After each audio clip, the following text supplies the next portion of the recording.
Okay, hello everyone. Sorry for the delay and a few little technical difficulties.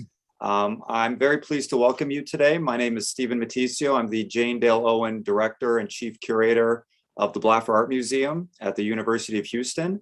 And before I introduce our speaker today, I want to say just a few words about the Texas Talks Art Series. It is a multi-institutional effort intended to introduce the work of artists across the state of Texas to a wider audience and promote collaboration between organizations. It takes the form of a weekly series of lunchtime talks featuring 50 Texas artists and collectives in conversation with Texas-based curators that began in January 2021 and will continue through the year. Talks are free and take place every Tuesday at noon. And for a list of upcoming programs and more information, please visit the Texas Talks Art website. Before we get started, I just want to give some personal thanks and kudos to curators Veronica Roberts and Mackenzie Stevens for bringing a Texas curators group together that planted the seed for this series, and to Rebecca Madelon, Daisy Nam, and everyone else on the organizing committee for bringing it to life, as well as Alexandre Sue Schultz for her kind assistance and coordination. We just passed by a slide that thanks all the sponsors and supporters of this series, but I want to highlight especially Jerry Ann Cheney. And then our next slide gives you a preview for next week's talk. So please circle your calendars. This talk is being presented by SMU in Dallas.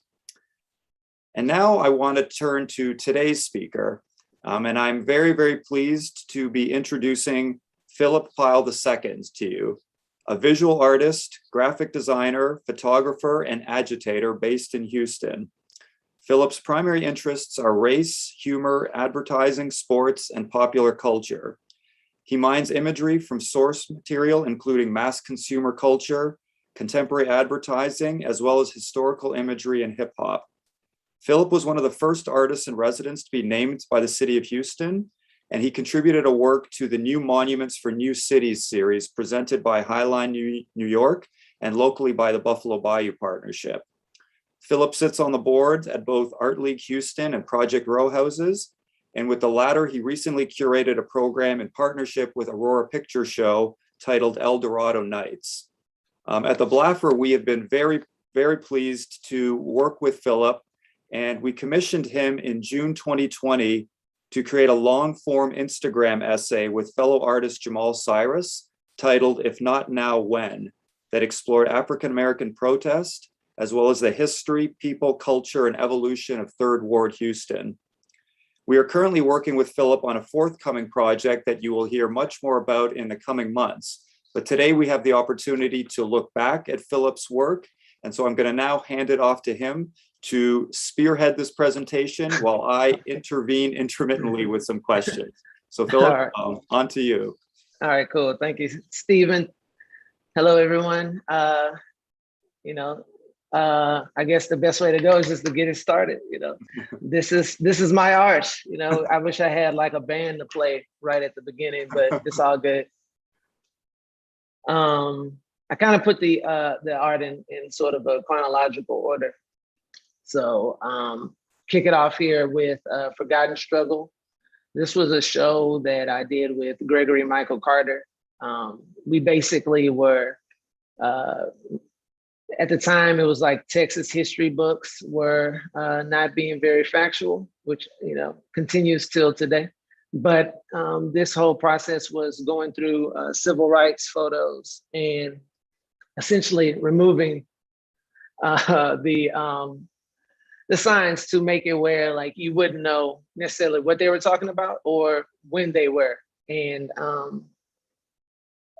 it's just one of those things where it's like, this still continues today. Like you could do the same thing with like Black Lives Matter rallies now. You go in and just like drop those people in this moment, and you wouldn't know what time was which. But yeah, Forgotten Struggle.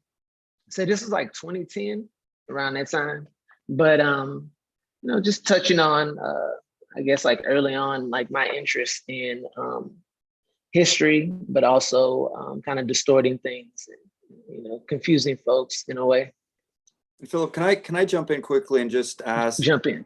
The Forgotten Struggle series especially feels tragically timeless, like you say, that we could, transplant these moments, and yet, we're still kind of struggling to make advances. But it also speaks to your process of archival research and sort of references to art history and civil rights. And maybe I was hoping you could speak a little bit about that process of archival research, sort of how you locate your materials and how you transform them.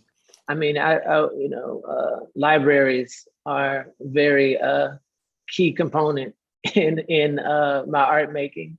I would say, like, without libraries, this would be a very difficult process. There's of course information on the internet, but man, there's something about like those books, like, there's not a lot of misinformation in books. And so, I think like one of the things I was thinking of when you were talking about was a part of this was the idea that, there's like some old Black lady that has like a sign from this exact march, but then she also has one from like every march all the way up to this past summer, just sitting in the kitchen, just leaned up against the wall in the kitchen. And so I think it's like those sorts of ideas, like it just like starts there. And then,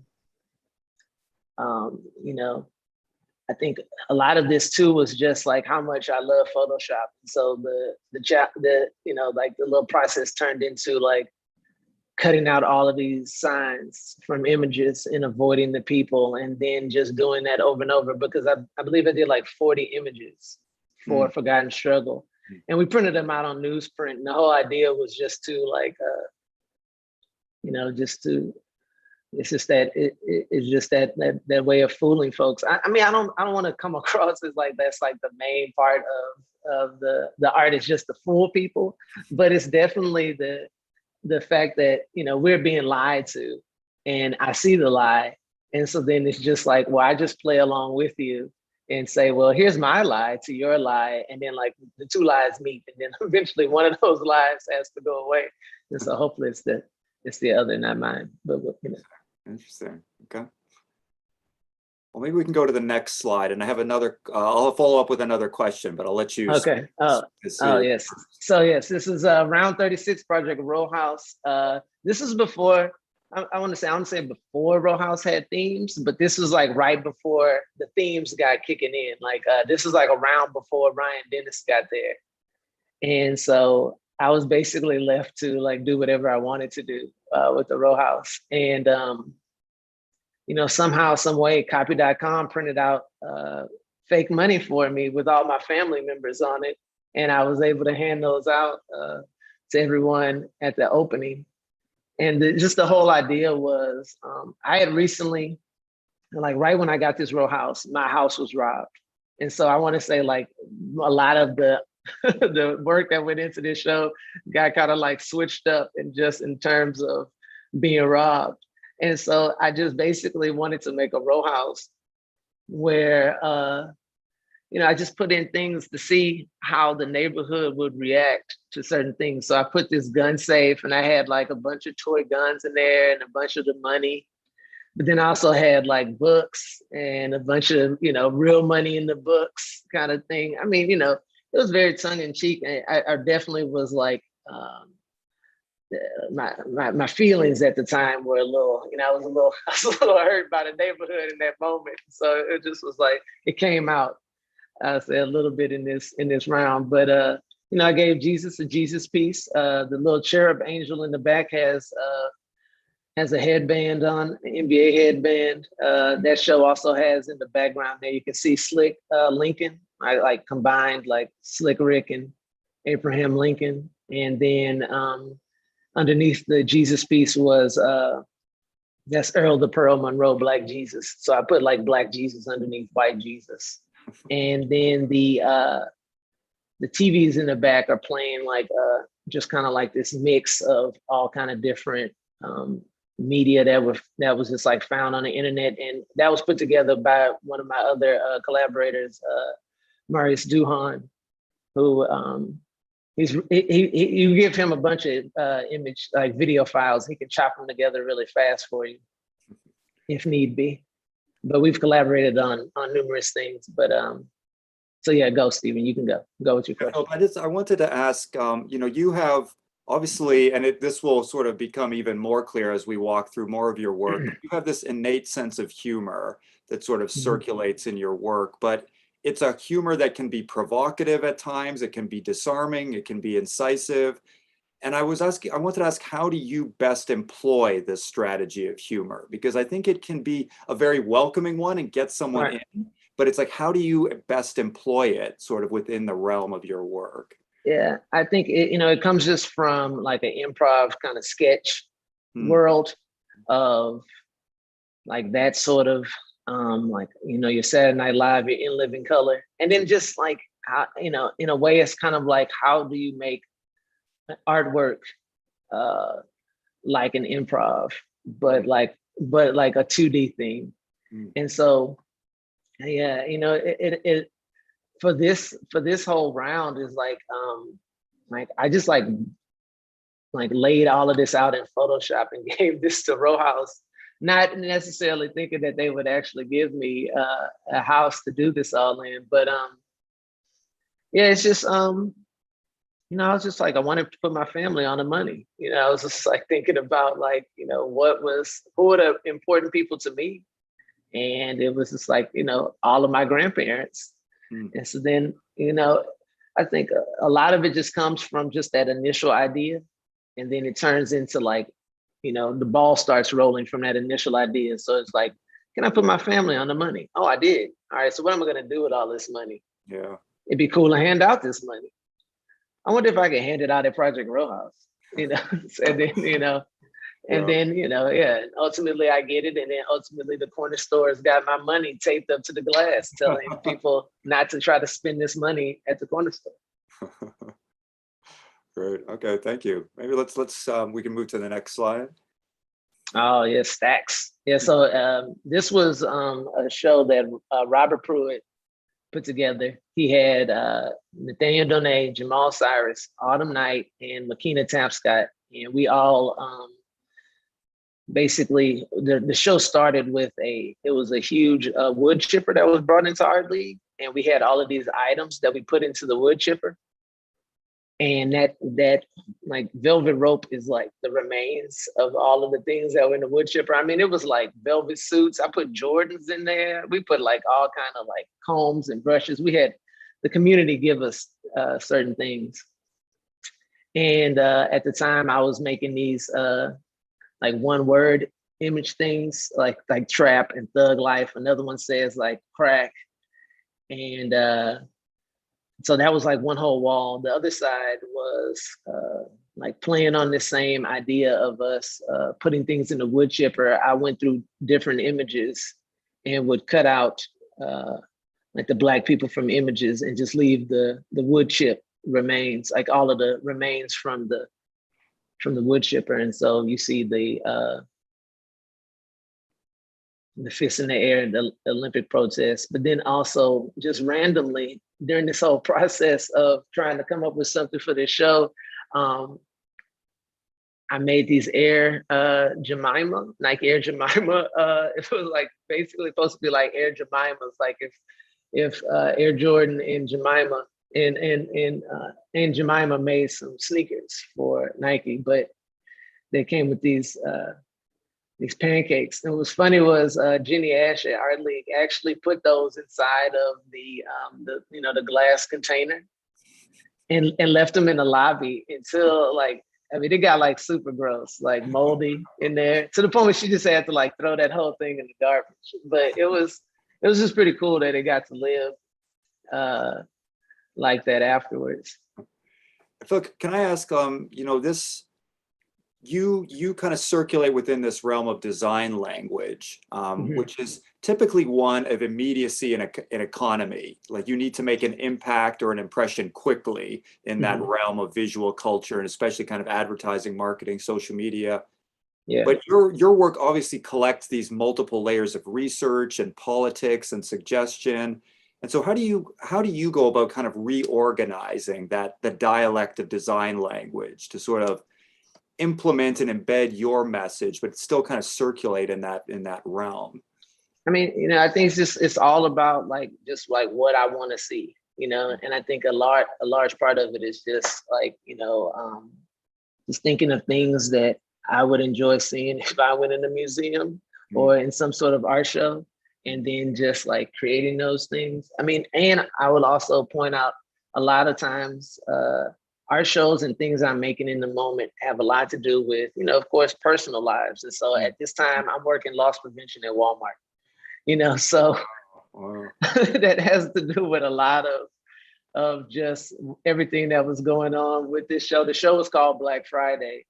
And like my part of Stacks was called Black Friday. And it was just like, you know, like I printed all of these images that are framed. We printed those all up at Walmart on Black Friday, which I thought was pretty funny. But so I think, yeah, it just comes from that sort of sentiment. Plus, you know, I got, you know, I'm like born in America, you know, it's hard to avoid marketing and advertising and understanding branding.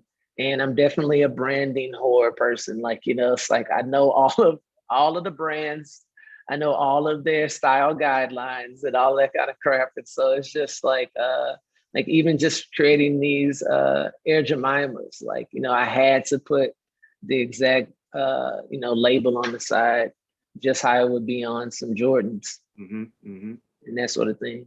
All right, thank you. Okay, let's go to the next slide. Oh yes. Now all right, Black Panther Party Power was at Fresh Arts. This was, this is probably like one of those projects that I took a long time with, like me and the Black Panther Party. Like I sat with those images and worked on turning them into like this Voltron for, I don't know, it's like at least like 5-6 years. I worked on all these different individual, like just going in and like, you know, removing little parts of Voltron and then adding them to different members. And then like just thinking about, you know, which member should sit where in what part of the body and all that kind of thing. But now this was a fun show. I printed those all like on this metallic paper and stuff. We made the Angela Power was a button. And it was pretty cool. I think we had like some media folks come out. It was like some old Black Panther Party members that lived here in Houston came to the show. It was right at the point, right before everything got like way too crazy in politics. But it was like, you know, definitely was like one of those things where people were trying to like, you know, see what I was trying to say with the Black Panther Party, you know, and like get some sort of like, you know, see what was really going on. But ultimately it's like, you know, I'm just making them into superheroes. And, you know, and then once everybody got that, they were like, oh, okay, never mind. You know? How do you, Phillip, how do you negotiate? And I don't think we have, I'm not sure if this is part of the presentation, but this sort of, my question ties into the Whole Foods sign as well, in terms of the realm of, you know, despite the rise of social media and the increasing volume of culture hacks, appropriation, copyright, and corporations obviously remain this thorny terrain full of potential legal dangers. How do you kind of productively navigate and circulate within that realm? Like you say, when the watchers are out there, like you feel kind of, you know, just one step away. I think in terms of like a lot of that stuff is like when I'm just making something art wise, I know that there's some copyright issue that could come about, but ultimately I'm like, you know, bring it on. Let's see what happens, you know, because, you know, it's not like I'm making a lot of money doing this at the time, but, you know, but at the same time, it's like that sort of plays into the whole, that's the way we work here. It's like that sort of media. There's no such thing as bad press. It's like, you know, bring it on. You know, I skipped ahead, but like I didn't add to our slideshow, but at my first museum show was at the Houston Museum of African American Culture, where I made a slave plantation out of Legos. Wow. And so there was no moment during the process where I was like, please, Legos, say something to me, you know, like bring attention to this, you know, but that's the it's like if you're trying to get it out there, you want people to see it. Sometimes you need that sort of negative stuff. Plus, also, being in Houston, there is no real critique, and so he's just like an artist that's just like hitting baseballs into the ocean, waiting for something to happen. You're like, eventually you'll hit a ship, or sometimes you might hit a whale, and then the whale pops up. You're like, oh my God, I hit that whale with this baseball. That sort of thing. So okay, all right. Thank you. Let's go to the next slide. All right, so this was the Black guys at art. This is also at Art League. Now, see, this is like basically the Black. I think at this time the art guys were coming up on like an anniversary. I don't know if it was 25th anniversary of them doing art, but it was a long time. They had been doing artwork together. And so I just got Robert Hodge and said, we're going to just redo a lot of the art guys projects. And so one was Dish It Out, where we put our head in the table and greet all the customers. Another one was the 24 hours. They worked at a Denny's for 24 hours. I mean, they didn't work there. They just like sat at the table for 24 hours. I think, and they also did it at a 7-Eleven. And so we sat at a bus stop. And then we made a song called the Manil Song, where we talked about hanging out at the Manil. It's available on Shopify, Apple Music. I still get paid off the streams of that, so feel free. But then for the closing of the show, we boxed the art guys and essentially wrapped them up in duct tape and put them in boxes. And it was really cool. It was just basically like, paying tribute to, some legends. I mean, the art guys do everything the art guys have ever done. It was always like extremely fun stuff. And it was like, I wanted to do it all. And so this was like the easy way to like do it all. It was like, just pay tribute to them and get to recreate some of their, performances. And can you speak, I think that this project, you collaborating with Robert Hodge, you've collaborated with Robert multiple times. You've collaborated with Gregory Michael Carter for Everything Records. You had the Monopoly Club.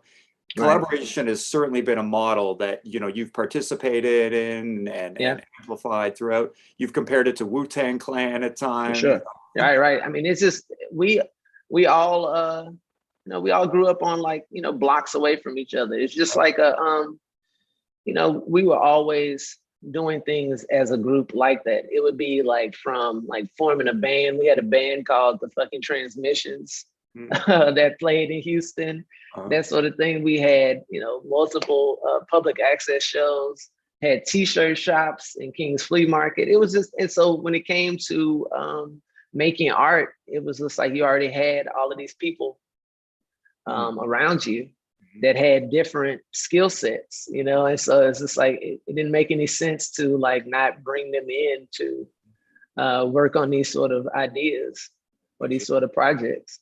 Great. Yeah, great. Cool. Okay, let's go to the next slide. Oh, here's Whole Food. Okay. Yeah, there's the Whole Food sign.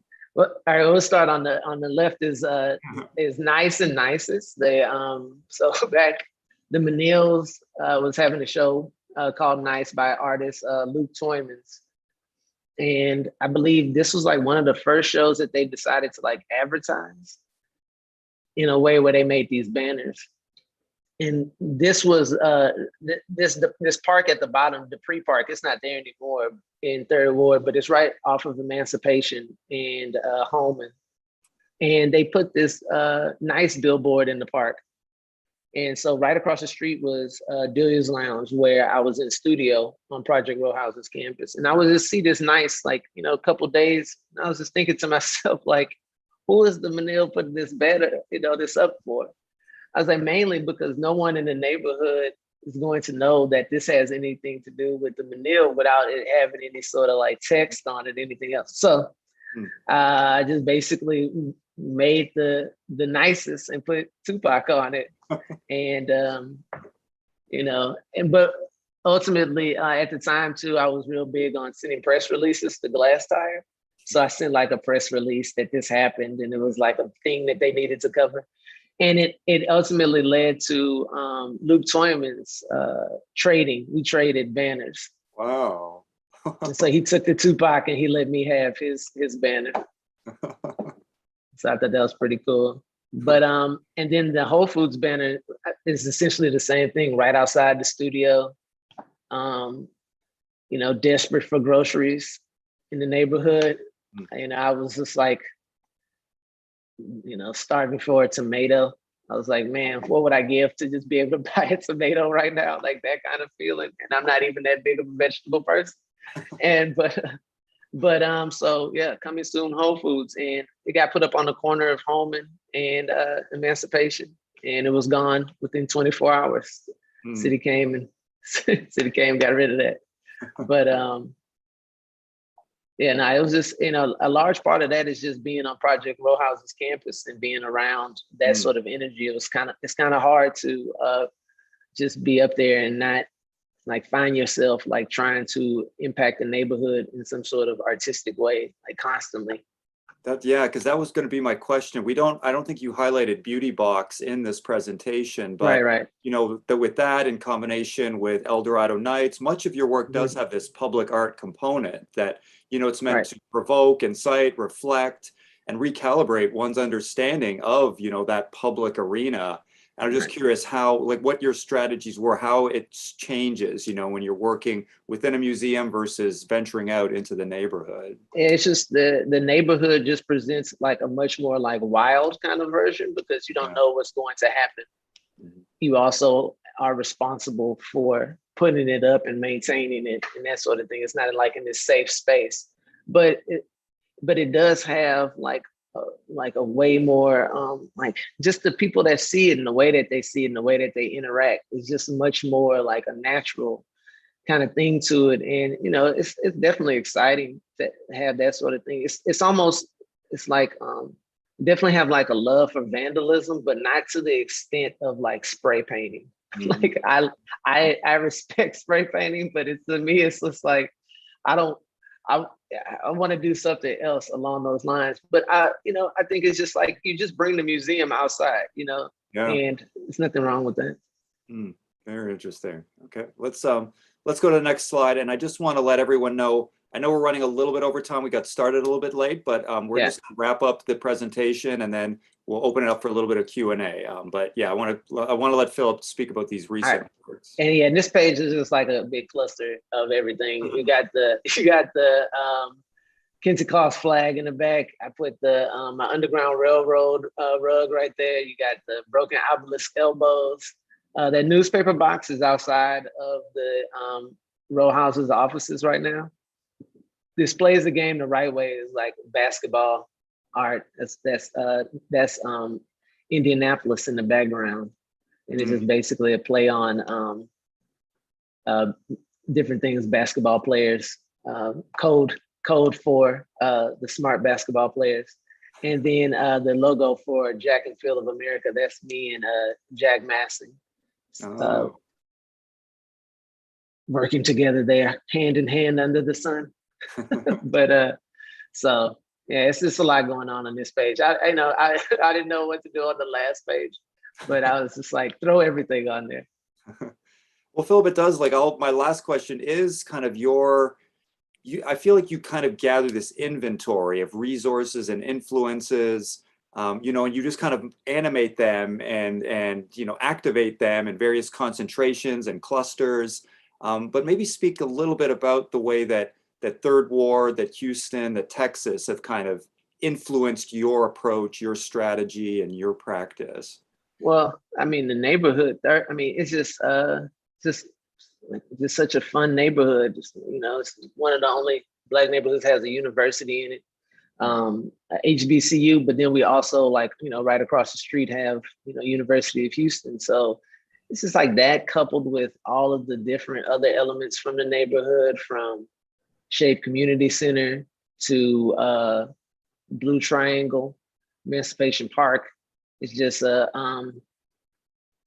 so much in the neighborhood. and the fact that, you know, my grandparents moved to Houston in the 40s, and they moved into Third Ward.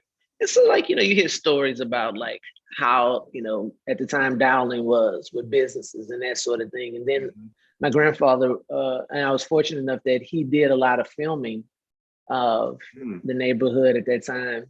And so to see all that kind of thing, you know, to see those videos and to just, you know, see what it was like is it just makes it, as an artist, like just being in that, you just get kind of like overwhelmed a little bit with all of that energy. But you know, Texas is, you know, Texas is down at the bottom, you know, and it's like we get to do our own thing down in Texas, and it's just like it's just a special place because, you know, people in all of the other places crave you know, southernness all the time in different ways, and they come to like try to see what you know, what is this, what is it like, that sort of thing, you know. But we all live it, we experience it, and it's just you know, I'm happy to be where I'm from. Now I wouldn't say like, you know, it could be better.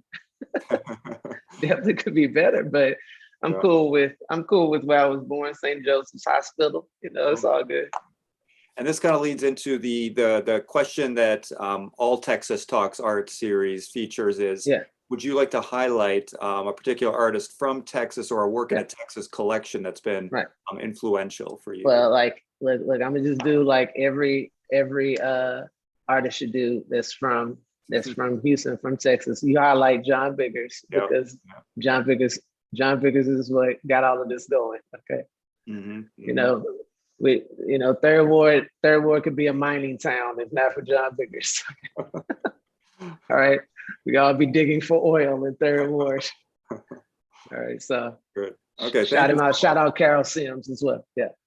I'm going to pass it on to Colleen just to see if we've had any questions from the audience that we want to address to Phil. Cool.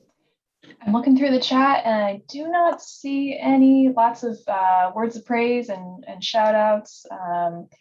But yes, now is your chance. Oh, we do have someone asking, they'd love to hear you talk a bit about the artist who you're watching, who inspires your work, and what you're thinking about.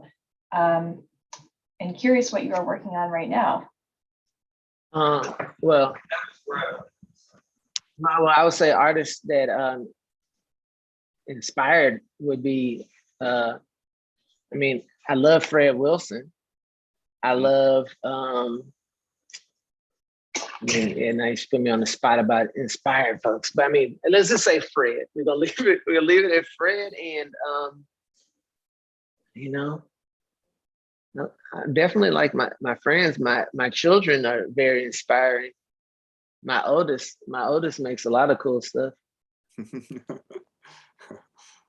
Shameless plug for the next. Shameless plug. She's coming soon. She's coming soon. Great. Well, thank you all. Thanks everyone to the audience for tuning in. Thank you for participating.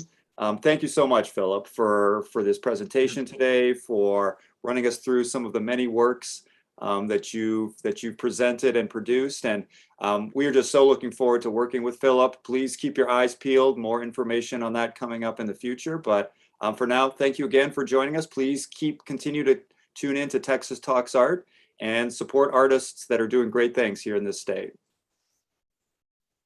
Bye, y'all. Thanks, y'all. Thanks, Phillip.